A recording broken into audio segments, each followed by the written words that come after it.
If you buy a $500,000 home with a loan of $400,000 and you had a 30-year mortgage on it compared to a 15-year mortgage, what would that breakdown look like? How much money could you save, and what options do you actually have to determine if this might be a good fit for you? I'm Hannah Escher. I'm a mortgage advisor and rookie investor with 2 properties, and I'm so excited to dive into this today with you.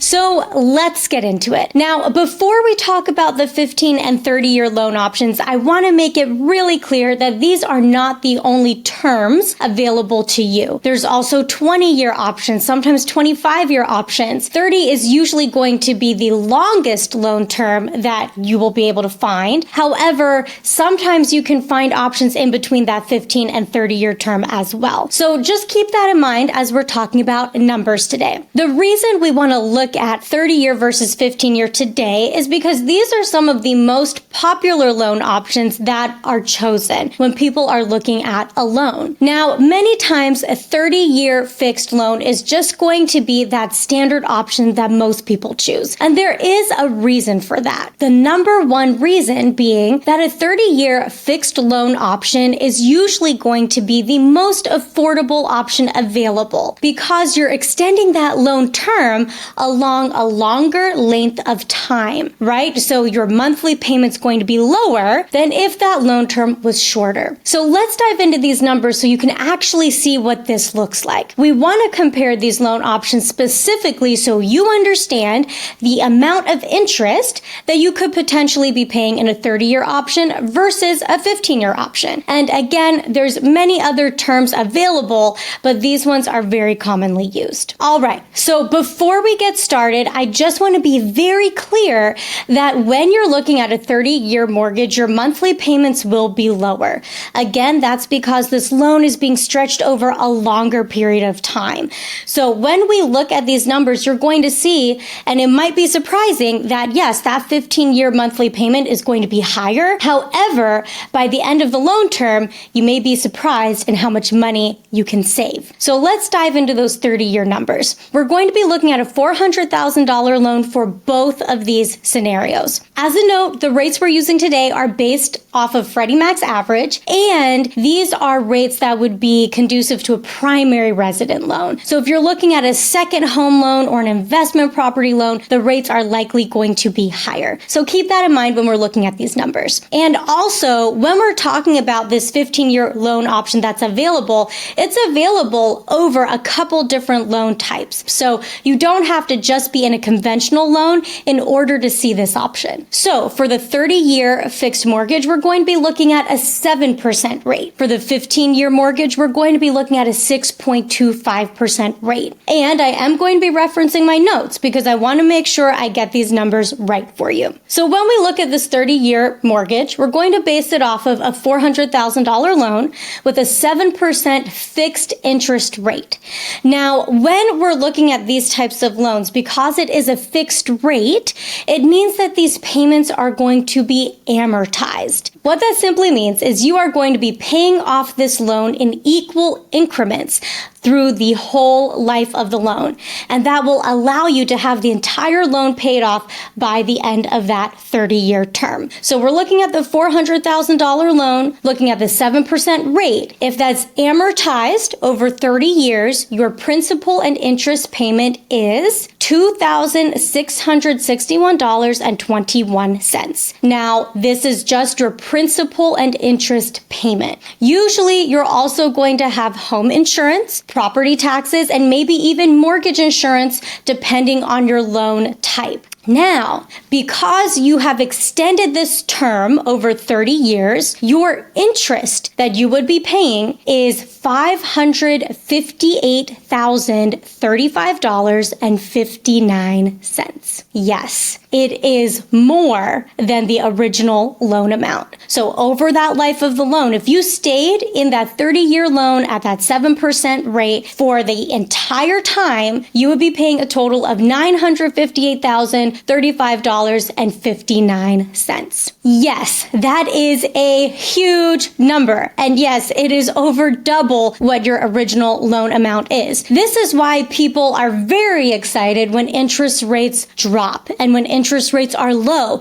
because it significantly reduces that amount of interest you're paying. This is also why affordability becomes more difficult when rates are high. Again, because it's not just that monthly payment that's increasing, it is the cost of the entire loan over the lifetime of that loan. Something to think about is that this is the cost of financing. If you're paying something in cash, you're not paying that interest, right? So just keep that in mind. This is the cost of if you need to finance something. And that's where you have to think about your personal goals and figure out what is going to work best for you. Because if the choice is have a smaller loan or pay for something in cash, but you have to wait a really long time to make that happen versus pay some more interest up front to get into something sooner, you want to do that math and you want to figure out what's going to get you to your goals the soonest. All right, let's move to a 15-year loan option. So we're looking at the same loan amount, $400,000. However, the interest rate is actually lower. So we're going to be looking at a 6.25% fixed interest rate. Now, this is actually pretty standard. So 30-year mortgages are going to have a higher interest rate most of the time than a 15-year option. A 15-year loan usually has that lower rate because it is a shorter amount of time. And that shorter amount of time means less risk for that lender to be having to put this money out on your behalf, right? So usually you're going to find a lower rate for that 15-year option than you will for that 30-year option. Now, with a 15-year loan, at $400,000 with a 6.25% rate, your monthly payment is going to be $3,429.69. So already the monthly payment is higher, right? However, let's look at how much interest you're paying over time. Over the life of that 15-year loan, you would be paying $217,344.46. It is so much less interest than what you'd be paying in that 30-year option. Because the interest paid is so much less over the life of the loan, the total investment is going to be less as well.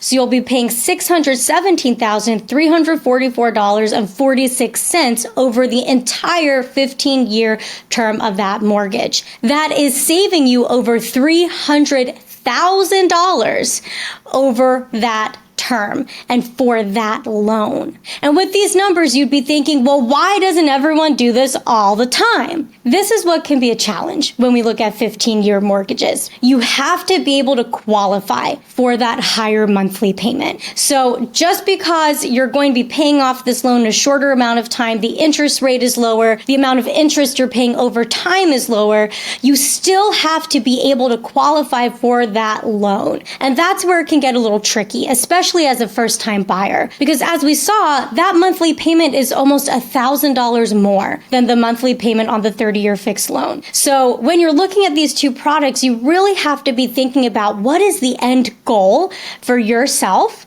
what is your situation, and what is going to help you get to where you want to be. So is there a right or wrong choice? Should you be picking a 30-year over a 15-year? The answer is no. There is no right or wrong choice. The right choice for you is going to completely depend on your situation. So many things come into play when you're thinking about what type of mortgage you should get and what you want that monthly payment to look like. If paying off your mortgage as quickly as possible is your highest value and your primary goal, then maybe in order to qualify for that shorter mortgage term, maybe you're going to look at a lower loan amount. Or if your goal is to cash flow as quickly as possible, have the most affordable monthly payment you can get, then maybe that 30-year option is going to be something to look into. So it really depends on what your goals are, what your situation is, and what you can afford. This is where it's very valuable to be speaking with a mortgage professional. And I know that can be intimidating, challenging, especially when we're just getting started and there's so much information you have to provide. However, talking to a mortgage specialist, being vulnerable about your goals and where you want to be and what you're trying to get to, what you're trying to achieve, is going to be invaluable in this journey. When you're working with a trusted advisor that's a good fit for you, you should be able to save money and you should be able to save time. That's what they're there for. That's their job, is to help you get the best deal possible for your situation. If you're working with a trusted mortgage advisor right now, that's amazing. Go and talk with them about this option. Can you look at a 15-year loan option instead of a 30-year loan? How does that change your situation? If you're not working with a lender right now, you can use our tool at biggerpockets.com/find-a-lender and connect with a lender there. So remember, when you're looking at these options, whether that's a 30-year mortgage or a 15-year mortgage or anything in between, make sure you're talking about this with your trusted advisor and make sure that you're aligning these numbers with your personal goals. So let's break down some of the pros and cons of these two types of mortgages very clearly. So we have a really good idea of why one might be better for a situation than another. First, let's look at that 15-year mortgage. The biggest factor that can be a little bit challenging for that loan type is that you have to qualify for that higher monthly payment. Sometimes that's going to be really easy, but sometimes that can be a little challenging. And that's where the pro of the 30-year mortgage comes in. It's easier to qualify for that monthly payment. And at the end of the day, if you want to pay off that loan sooner, you still can, but you're not obligated to make that higher monthly payment every single month. So it can be a great option if that's what you qualify for now, but know that your income's going to go up in the future, or you'll have more cash available in the future. You can always put more payments on that loan. Now, a pro of that 15-year mortgage is the obvious savings in interest. You are going to be paying so much less interest over the life of that loan if you're able to be in that 15-year option. The con of that 15-year mortgage is that